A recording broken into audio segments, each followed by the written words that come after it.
Other news stories, the Chief Executive Officer of the Bulk Oil Distribution Companies, BDC, Senyo Jose, has renewed calls for the implementation of petroleum transportation policy, which would check smuggling within the West African sub-region. He believes the policy, when operational, will ensure strict monitoring of petroleum products transported from Ghana to neighboring countries and vice versa. Mr. Jose spoke with Joy Business at the ongoing Ghana International Petroleum Conference in Accra. Things that you have to look at, because if countries like Mali are importing products from Ghana, we need to harmonize our transportation policy. What kind of equipment can pick stuff here? All right, the kind of quality is defined.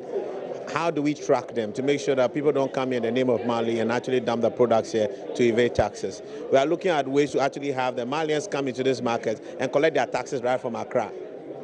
All right, so that's why GIPCON is so critical in trying to advance the cost of the industry in West Africa. So the transportation thing is being looked at. Some work that's been done. The MPA has led in that with the tracking device that does not just track location, it also tracks volume. How can we move it on? How can we actually get it on your app so that when you're expecting something in your place, you can actually track and see where it is? And tonight we're hearing that 20 customs officials at the Tema port have been put on transfer after Finance Minister Ken Ofori-Atta and Transport Minister Kweku Ofori-Sian paid a surprise visit to that area today. They were put on immediate transfer for what sources are describing as continued non-performance. First quarter data from the Ghana Revenue Authority shows that the Tema port struggled to meet its revenue target due to challenges in implementing new tax reforms and high rate of smuggling. In other news, tonight, women in the corporate world have been urged to collaborate in order to make strides at their places of work. The Vice President of Sustainability and External Relations at Newmont Gold Corp Africa, Adiki Aitevi, who made the call, said women could leverage their numbers and expertise to take public relations to the next level. She spoke in her capacity as one of the speakers at the 3rd Women in PR Summit, which was organized in Accra. Bismarck Awusa was there and reports.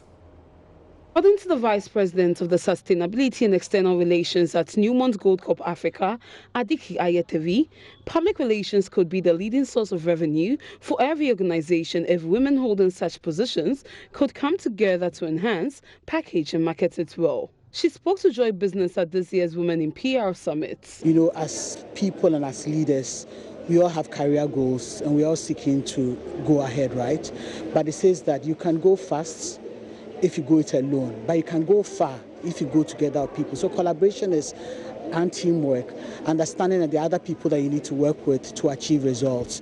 And then being a leader, I always come from the perspective that being a leader is not necessarily being the manager. People tend to think of leadership as the one who is the manager or the one who is the executive, but we are all leaders because in our various roles, we help drive results, we guide people, we move people towards the direction that they want to go, and we all lead. The panel section of the event deliberated on emotional intelligence and leadership with resource persons such as Cynthia Foridrum-4 of PR Business, Ogilvy, Ghana. On her part, Cynthia explained the role of emotional intelligence among corporate women playing leadership roles. Emotional intelligence here is not necessarily their capacity and their competency, but it's really their understanding, their empathy, their self-awareness, their ability to make sense of what they themselves are, who they are, and where they are going, and why they are there in the first place, doing the things that they're supposed to do for the people who put them in those positions. Meanwhile, Group Head of Communication at Just One Group of Companies, Sophia Lisa, in her keynote address said there is the need for the PR woman to also demonstrate entrepreneurial skills to bridge the gap in this digital era. Be diligent, work hard. Hard work doesn't kill. When we're growing up, that's what we're told. Hard work doesn't kill. Do we have some Evers in the house? Yes. My grandmother used to say that, work is man. I mean, it's all about work. And says, let your hands be red, not your eyes red for what people are. Make yourself dirty. Okay? The summit was held under the theme, Collaborate, Inspire, Lead. Bismarck Hausa's report for Joy Business. Thank you so much. Now, General Manager for MTN Mobile Money, Elihene, has urged customers to safeguard their mobile money accounts from third parties. He said MTN is working to ensure total security for account holders to save them from tricksters. Now, he said this at the MTN Momo at 10 years prize giveaway event in Accra. Mobile money fraudsters continue to be the bane of the electronic platform. MTN Momo is once again cautioning its customers against third parties who appear as MTN officials. The general manager for MTN Mobile Money, Elihene, revealed this at the MTN Momo at 10 years prize giveaway event. On our part, we've provided a lot of investment on the platform to make sure it's state of the art. We've gone through the trouble of getting ISO certification just to ensure that the processes are also as efficient and world class. Now, to the customer, they also need to play their part, and that's why our 3 golden rules are important. Because today, if you have your PIN and you give it out, then essentially it's just like opening your door and allowing somebody to come in and take whatever they like. And if the PIN does not allow transaction, then even you genuinely can't transact. And so you need to protect your PIN such that it doesn't fall into the hands of the wrong person. The second one is you don't give out your phone to another person to do a transaction on your behalf. And when you do that, you have exposed your PIN, because for the person to do the transaction on your behalf, even our agents, we do not permit that you give phones to our agents to do transactions for you. Mr. Hini believes the 1% charge on mobile money service is moderate and convenient for customers. A petty trader, Rebecca Quay, won the best prize for the first batch of the promo and was awarded a Hyundai i10 car. I sell toffees, biscuits and sugar. MTN is what I use for all my transactions. They called me and I thought they were deceiving me, but I have realized it is true. The telecoms giant offered its first batch of prizes. Alberta Bisu's report. All right, and that leads us into our next conversation. Vice President Dr. Mahmoud Bawumia has predicted that checks for payment of goods and services will soon become obsolete as a result of the rapid evolution in Ghana's payment system in the context of digitization agenda of government. Now, according to the Vice President, with the introduction of mobile money interoperability, the use of checks is now declining.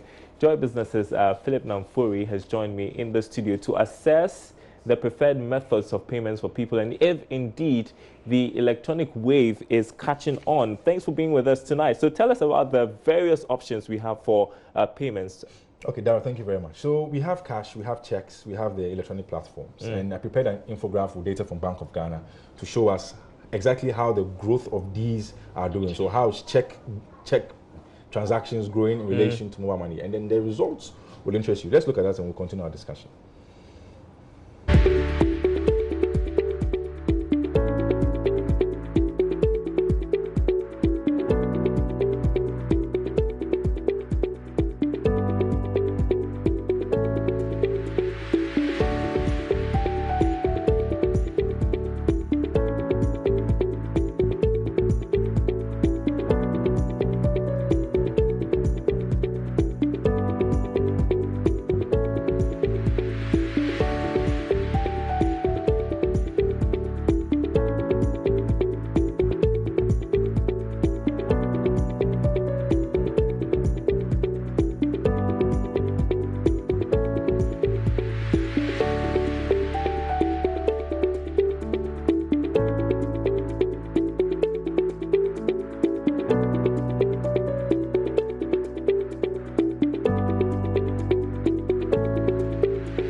All right, so that is the statistics as we have it. And so what are the preferred means of payments? I see that mobile money is taking the lead, right? Oh, indeed. So you can see that mobile money is growing exponentially. And you see that the use of checks, the value has been declining. You can see that the percentage has been going down.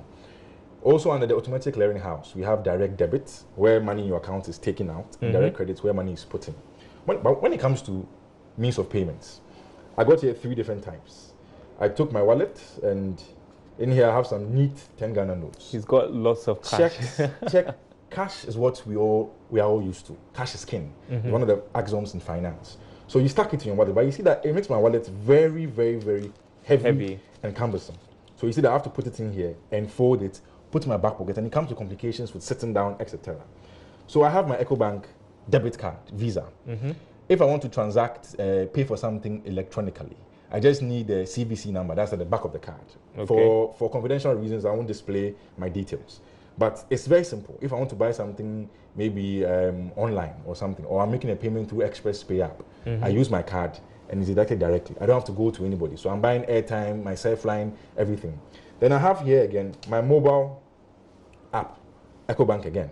Okay. So yesterday I transferred an amount of 2,000 Ghana cedis from this account to my Standard Chartered account. Very simple.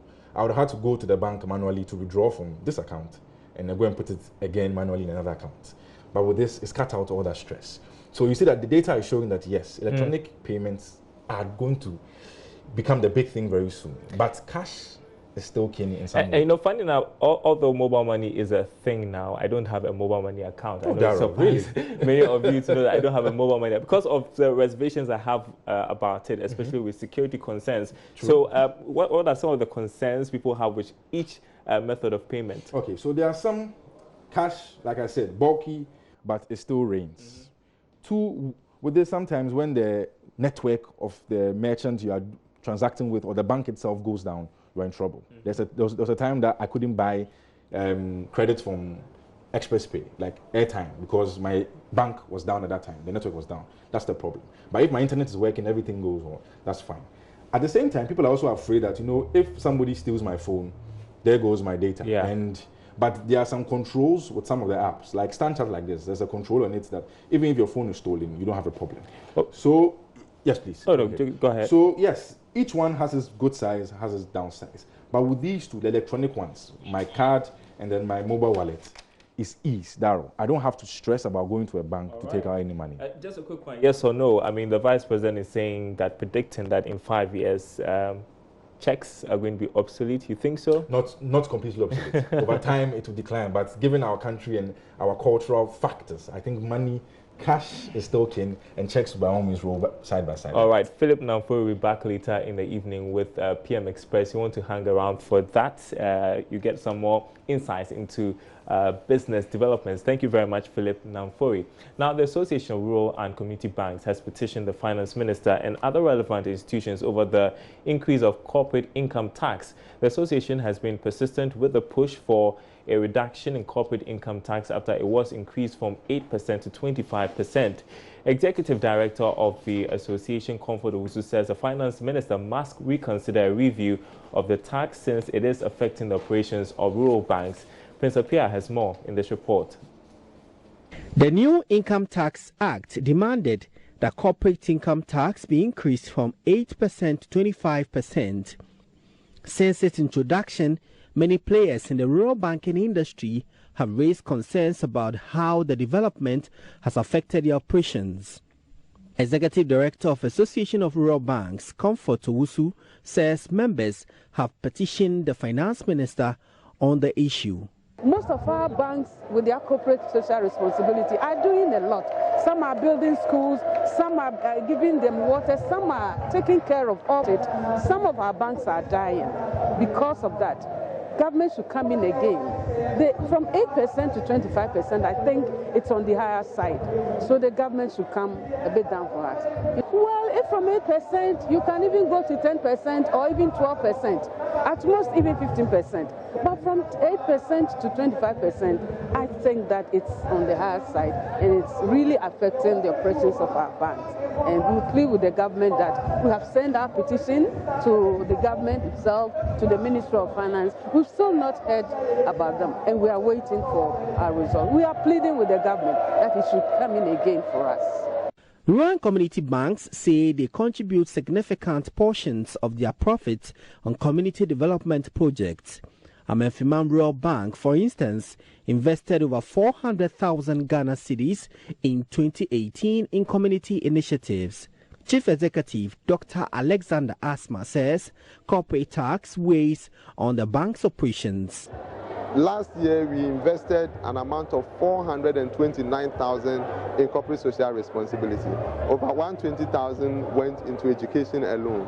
and the rest went 140,000 plus went into health and water and sanitation, and the others went into sports, development and others. So what we are saying is that when we make profits, we support the rural communities to also develop. The areas that we are working, we spend quite a lot, so our cost of operation is very, very high because the roads are bad, people are having small businesses, and so you have to travel long distances to cover many people into the financial inclusion.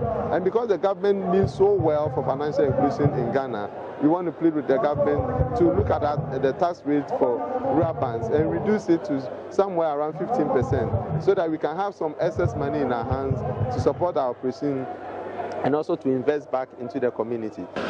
Prince Apia report. Now, the Chartered Institute of Marketing Ghana, CIMG, has officially launched the 30th edition of the annual Marketing Performance Awards, which would focus on building synergies among corporate organizations. This year's event, which coincides with the CIMG's 30 years of existence, would be held under the theme celebrating 30 years of promoting marketing excellence, synergies for the future. Bismarck Awusa has more.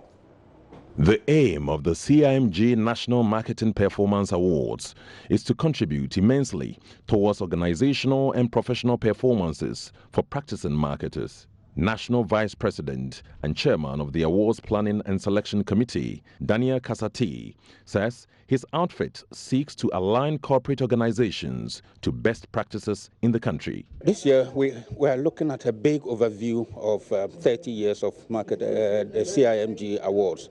That's how do we pull together all resources to derive the necessary synergies for marketing performance going forward, beyond the 30 years that we have been doing these awards. The first category we talked about was about the marketing matrix. We say organizations cannot continue to pour their resources in the arena of marketing without the necessary tools to measure their performance. It becomes very essential, and the more they do that, the more they waste their resources. So once we begin to encourage marketing organizations to measure what they put in, it is one of the surest ways for them to operate effectively. The CIMG is raising concern about the proliferation of award schemes and the challenges they pose. Mr. Kasati says even though his outfit does not seek to underestimate other awards organizers, the outcomes of such award ceremonies leave much to be desired. Well, sometimes it's good for the country, but it makes it difficult to select genuine awards from, the others. You will notice that most of them come on the scene and in no time they fade away. If awards lack credibility, that is the end of it. We are witnesses to organizations that give awards and awardees refuse them. On his part, the national president of the CIMG, Kujomata, assured this year's awards event will constantly resonate with future management of businesses born out of the change associated with digitization. We are using this opportunity to celebrate brands and personalities we have worked with for these 3 decades of organizing successful awards. While the CIMG agrees that the personalities and organizations should be recognized for exceptional performance, particularly in a competitive environment, the decision processes for awarding must be tested once with clearer evidence of their sanctity so that the awards can command the needed respect from society. This year, the Institute has introduced 3 more awards. These include Real Estate Company of the Year, Private Health Facility of the Year, and Postal and Courier Service Company of the Year. Bismarck Awusa's report for Joy Business. Scrap dealers are appealing to government to intervene by putting in place a price mechanism for scraps. Joy Business's Fred Duho has visited a scrap hub at Old Fadama here in Accra, where many youth rely on picking and sorting of rejected metallic and plastic materials for a living. They are calling on government to take steps to monitor activities of some companies that buy commodities derived from scraps. Once a brand new car is being dismantled into scrap, we are here to engage with the scrap dealers here to know how this particular industry is faring in the Ghanaian economy. Ismaila Abdullahi has been a scrap dealer for the past 15 years. He tells me he could not go to the university because of lack of funds. However, over the years, he's found a safe haven in the scrap business and has since survived with his family on it. Ismaila appreciates how difficult it is to acquire scrap from across the country. He said they have to employ bargaining skills to get through. Others do picking, others also buy it from other mechanic shops, electronics and all that. And then when they bring it down here, they also bring it here to sell. The iron metals itself will have the copper, we have the aluminum and all that. Then after doing that, then we separate them and then sell it. You are going there, you are not going with a scale. So it's just a bargaining process. Okay. You bargain, but since you have an experience of it, you can determine this material, maybe the weight could be this, it could be that. So if I buy it at this amount, I can also get something out of it. Okay. According to Ismaila, government must intervene in streamlining the price of scrap. When it comes to economic value, I don't think, if the scrap business has not been in existence, I don't know where this country where it will have been, because one, we have there are other separate there are things that are not of metals. There are plastics. There are people who also come here to pick them and also go to what to sell it to people who also do use it for recycling purposes as well. In order making buckets for bath and other rubber, plastic bowls and others. They should let the companies know very well that the people they are dealing with, because I think, let me see, most of them are foreigners, and definitely whatever they pay taxes. The government should also know that whatever profit they made, they don't just invest it here. They send it back to their home countries. And for that matter, I want the government to be very much aware that the government have been deceived that they do the recycling by doing making iron rods and all that. But it's not only that. They also melt it and then put it in a sort of block form and then export that one and sell it in big monies. But even when some of us can Google and then know the price of irons in the international market, when the prices are going high, they don't increase our prices for us. They don't. See the issue? They don't. Whenever the prices are high on international market, they don't. They only give the price at their own will. They determine the price for it. We don't determine the price for them. Do you have any metal, plastic, or other electrical appliances you have no use for? Well, you may consider disposing them off in exchange for some cash when you see scrap buyers in your locality. And that's it for Business Live tonight. More news on our website, myjoyonline.com/business. We've got the day's latest stories over there, including NIC beginning training of 10,000 Ghanaian youth as sales agents. We've got what is big on Joy, Nigeria barring interest payments on deposits above $5.5 million. Plus, you can catch up on all our news bulletins. We've got videos online for you to watch. My name is Darryl Powell. We are back same time tomorrow. Stay with JoyNews.